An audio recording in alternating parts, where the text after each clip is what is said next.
Saya sering mengatakan Syiah itu karena kecil jumlahnya.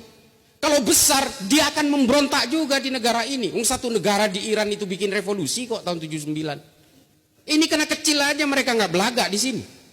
Orang-orang Ahmadiyah juga karena kecil aja jumlahnya mereka nggak melakukan pemberontakan. Wahabi itu karena belum berdaya aja mereka. Kalau mereka besar jumlahnya tumbang Pak negara ini. Tapi ada satu yang mayoritas yang tidak pernah neko-neko dan selalu memperjuangkan NKRI. Nahdlatul Ulama. Ada NU pernah jadi pemberontak di sini? Gak ada Pak. Ideologi-ideologi impor yang ingin berusaha menguasai negara ini selalu menyasar Nahdlatul Ulama. Komunis dulu membantai kiai dan santri NU di Jawa. Setelah kita melakukan perlawanan katanya kita melanggar HAM. Oke, kita diam. Zaman Pak Harto, NU, digencet habis-habisan Pak, dicurigai. Sampai Gus Dur itu diberikan tokoh tandingan namanya Abu Hasan. Dalam muktamar NU di Cipasung. Karena tidak mau, kalau Gus Dur berkuasa dia bisa mengambil alih negara ini dari saya, kata Pak Harto. Tapi ya Alhamdulillah, Gus Dur tetap memenangkan muktamar itu. Selalu dicurigai, digencet. Sampai Gus Dur pun ketika jadi presiden, diturunkan paksa Pak. Oleh gerombolannya gelandangan politik. Apa ada orang NU yang ngamuk? Bikin aksi 212, terus kemudian datang ke menjadi Monas Limin gitu. Terus kemudian bikin rusuh di Jakarta. Nggak ada Pak. Apa kata Gus Dur? Tidak ada jabatan yang bisa dipertahankan mati-matian di dunia ini. NKRI jauh lebih penting daripada saya. Kata Gus Dur ini. Makanya kemudian kalangan Nahdien sadar. Negara ini jauh lebih penting. Ini NU bos. Besar, 80 juta lebih. Berdasarkan Kartanu. Kartanu yang udah hilang sih. Nah, besar Pak. Tapi apakah pernah punya keinginan NII yang cuma seuprit dipimpin oleh Kartosuwiryo, seorang penanda tangan Sumpah Pemuda. Karena dia kecewa tidak diberi jabatan yang empuk oleh Presiden Soekarno, dia memproklamirkan NII di Tasikmalaya beberapa bulan setelah kemerdekaan kita. Dan kemudian membuat firqoh-firqoh pemberontakan, DITII Kahar Muzakkar, DITII Andi Aziz di Makassar. Ini kelompok kecil ini. Udah pikirannya udah macam-macam ingin memberontak ke negara ini. NU nggak pernah. NU digencet ya diam aja.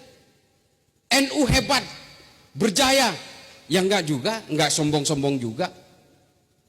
Enggak sombong-sombong amat, ada sih sombongnya dikit. Nah ini loh NU. Sama Pak, makanya kemudian semua berbagai gerakan-gerakan impor itu menyasar NU pada akhirnya. Orang Wahabi. Ada saudara kita tua juga kadang-kadang ikut-ikutan menjadi Wahabi lokal. Ini mohon maaf. Ini padahal kita ini satu tim dalam sekoci. Gak boleh. Ada juga yang kadang-kadang nyerang. Kemarin ada salah ucap dari salah satu peneliti dari BRIN. Hanya kesalah ucap dilaporkan ke polisi dan sebagainya. Sudahlah, kita ini NU ini udah diliberal-liberalkan, dikafir-kafirkan berpuluhan kali, ribuan kali, bahkan dinerakakan ribuan kali, diam aja kok. Saya ini Pak, sebelah-sebelah. Bapak saya dari organisasi kakak tua ini. Nah ibu saya ini NU sejati. Saya lahir sebagai NU karena lahir di kampungnya ibu saya. Saya paham betul Pak. Saya itu ketika bapak saya meninggal itu, debatnya itu 1 hari 1 malam sampai seharusnya tahlilan. Akhirnya tahlilannya besoknya. Jadi tahlilan hari pertama itu justru hari kedua. Karena debat dulu dengan keluarga dari bapak saya. Dulu. Sekarang ini tahlilan terus. Saya bukan apa, saya bukannya esprit de corps atau terlalu fanatik berlebih. Bukan Pak. Karena memang hanya NU yang bisa diandalkan di negara ini hari ini. Besar, terbesar seluruh dunia, terbesar di Indonesia. Tapi kalau nggak ada NU, kalau NU tumbang, Pancasila tumbang Pak, nggak ada apa-apanya. Serius, hanya NU yang mau hidup berdampingan dalam perbedaan. Kita nggak pernah gelisah oleh keimanan orang lain, kita nggak pernah gelisah oleh tafsir-tafsir orang lain, kita nggak sibuk menghitung dosa orang lain, enggak. Kita nggak pernah menyuarakan kembali kepada Quran dan Sunnah karena kita memang tidak pernah meninggalkan Quran dan Sunnah kok. Nah ini loh, ini pemikiran-pemikiran seperti ini yang hari ini gerakannya apapun, pasti nyasarnya ingin merobohkan NU. Nah oleh karena itu kemudian NU kemarin mengeluarkan satu konsep fikih peradaban dalam satu abad NU. Kebetulan saya dilibatkan di situ bersama para ulama dari Suriah, dari Libanon, dari Mesir. Lalu kemudian kita merumuskan satu pemikiran fikih peradaban bahwa kita harus menolak konsep khilafah. Kenapa? Karena memang ini Pak yang dijadikan boneka oleh Barat untuk membentur-benturkan kita. Umat Islam ini secara historik luluh lantak dedel duel Pak kalau soal politik. Padahal kita selalu gagal dalam politik kecuali Rasulullah. Rasulullah berhasil dalam politik. Setelah Rasulullah wafat, hancur Pak. Mohon maaf, ini saya harus berkata terus terang. Pak, saya belajar sejarah Islam Pak. Setelah Rasulullah wafat, politik kita hancur-hancuran. Kalau dalam Tarikhul Khulafa'nya Imam Suyuti dikatakan Sayyidina Abu Bakar pun wafatnya juga diracun. Kita kan taunya sakit. Tapi Imam Suyuti mempertegas diracun. Sama seperti Khalifah Umar bin Abdul Aziz. Dan kemudian Sayyidina Umar juga dibunuh oleh seorang budak dari Majusi.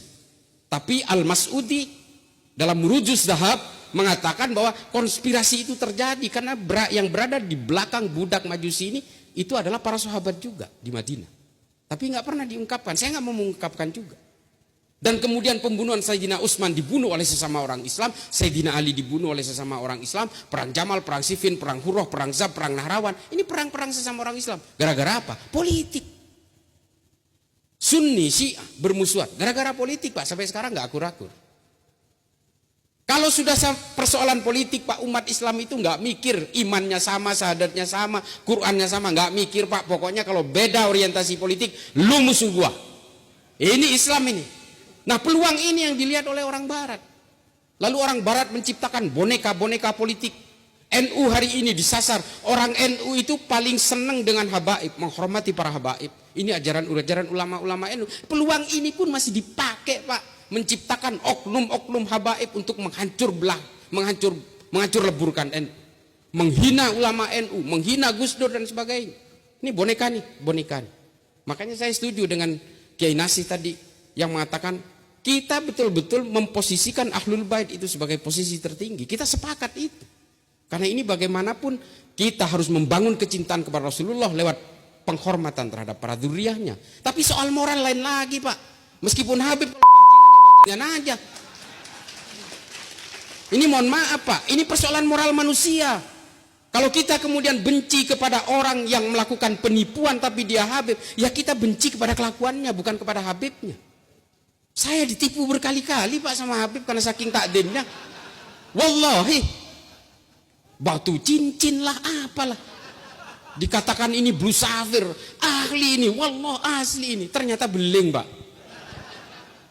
Jatuh di kamar mandi, prang, beling.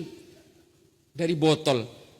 Nah coba, ini mohon maaf, ini saya cerita soal ini bukan apa. Untuk dzurriyyah Nabi, kita sepakat, kita mengikuti anjuran para ulama yang kita belajar juga, Durratun Nasihin juga kita temukan kok itu. Bahwa menghormati dzurriyyah itu sama artinya dengan menghormati Kanjeng Nabi. Kita sepakat itu.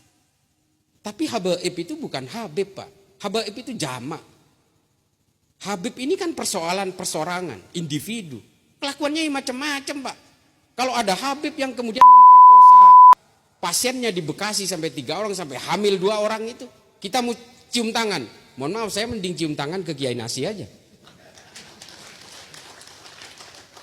Ini saya tidak. Nah, persoalannya kemudian ada beberapa oknum Habib yang justru menghancur leburkan NU dan membentuk enklaf perlawanan di NU. Madura itu hancur lebur Pak hari ini NU-nya. Karena apa? Politik Pak. Mulai dari zaman Prabowo 2014, Prabowo 2019, hari ini Anies, semua dibelah-belah umat itu. Hadir ke sana Habibnya. Isinya apa? Memecah belah orang. Mengkompori orang, lawan semua. Yang tidak mendukung Anies itu adalah orang kafir yang tidak setuju terhadap Islam. Ini loh yang dilawan oleh Khalifah Umar bin Abdul Aziz.